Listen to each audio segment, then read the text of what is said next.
अभी अभी ले लिया योगी बाबा ने यूपी में ऐसा एक्शन, बढ़ गई मौलानाओं की भयंकर टेंशन। यूपी से नेपाल चली ऐसी चाल, पाकिस्तान के मिट्टी में मिल गए सारी ख्वाब। नहीं लग रही अब योगी के बुलडोजर पर ब्रेक कर दिया अवैध मदरसों को एक झटके में सेट। नेपाल सीमा पर दिखी पीले पंजे की धमक, निकल गई मौलानाओं की अकड़। उधर शाह ने संभाली कमान, इधर योगी ने कर दिया पाकिस्तान का काम तमाम, दिया ऐसा आदेश, छिड़ गया भाईजानों में कलेश। लखीमपुर टू बहराइच दिखा तगड़ा एक्शन।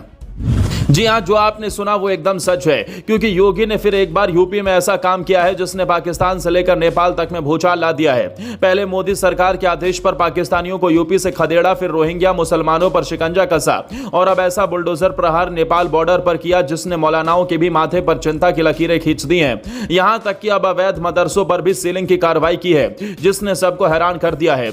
इतना ही नहीं, अब तो पूरे यूपी के सभी जिलों में अवैध मदरसों को लेकर मेगा अभियान योगी ने छेड़ दिया है, जिसके बाद नेपाल बॉर्डर से लेकर पाकिस्तान में हाहाकार मचा है, जिसके पीछे की बड़ी वजह भी है जो आगे आपको बताते हैं। लेकिन उससे पहले आपको बता दें, अवैध मदरसों पर अब योगी ने नजर टेढ़ी कर ली है, जिसके चलते बिना मान्यता संचालित मदरसों पर ताबड़तोड़ एक्शन हो रहे हैं। खबरों की माने तो नेपाल सीमा से सटे जनपदों में बुलडोजर भी गरजा है और कई अवैध धार्मिक स्थलों और अतिक्रमण को नष्ट कर दिया गया। वहीं बिना मान्यता चल रहे मदरसों पर भी नकेल कसते हुए उन्हें सील कर दिया गया, जिसने मौलानाओं की हालत पस्त कर दी है।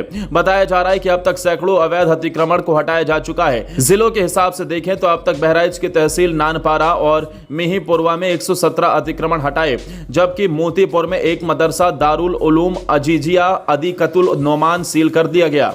ऐसा नहीं कि बहराइच में ही कार्रवाई हुई, बलरामपुर में भी जिला अल्पसंख्यक कल्याण विभाग की जांच में 20 मदरसे मानक विहीन मिले। किसी के पास मान्यता के अभिलेख नहीं थे तो किसी में निर्धारित पाठ्यक्रम तक नहीं चल रहा था। इन सभी को बंद कर दिया गया है। यही नहीं, 2 अन्य मदरसों को भी नोटिस जारी किया गया है और इन पर भी अभिलेख न मिलने पर कार्रवाई की जाएगी। इसके साथ साथ सिद्धार्थ नगर में 3 मस्जिदों और 14 मदरसों को अवैध पाया गया, जिस पर प्रशासन का हंटर चला है और 28 अप्रैल को नोटिस जारी कर कानूनी कार्रवाई की तैयारी शुरू कर दी है।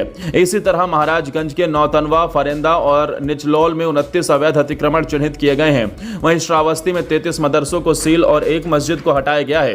रिपोर्ट्स की माने तो नेपाल सीमा से सटे 10 किलोमीटर परिक्षेत्र में 19 मस्जिद, मदरसा और ईदगाह पर कार्रवाई होनी है, जहां नौतनवा में 11, फरेंदा तहसील में 3, वहीं निचलौल में 5 स्थल प्रशासन ने चिन्हित कर लिया है। ऐसा माना जा रहा है कि जिन जगहों पर प्रशासन कार्रवाई के लिए तैयारी कर रहा है उनका निर्माण पिछले 20 से 40 सालों से पहले किया गया। हालांकि इस बीच बहराइच से एक हैरान करने वाली खबर भी सामने आई, जहां एसडीएम और तहसीलदार को मदरसों पर प्यार आ गया। उन्होंने अतिक्रमण को हटाने की कार्रवाई नहीं की, जिसका पता चलते ही योगी की लेडी सिंघम डीएम मोनिका रानी ने ऐसा एक्शन लिया जिसने लखनऊ तक खलबली मचाकर रख दी। दोनों को डीएम ने ऐसी सजा सुनाई उनके होश उड़ गए। दरअसल डीएम ने उनकी सैलरी रोक दी, साथ ही कहा कि अतिक्रमण नहीं हटाए जाने पर सख्त एक्शन लिया जाएगा।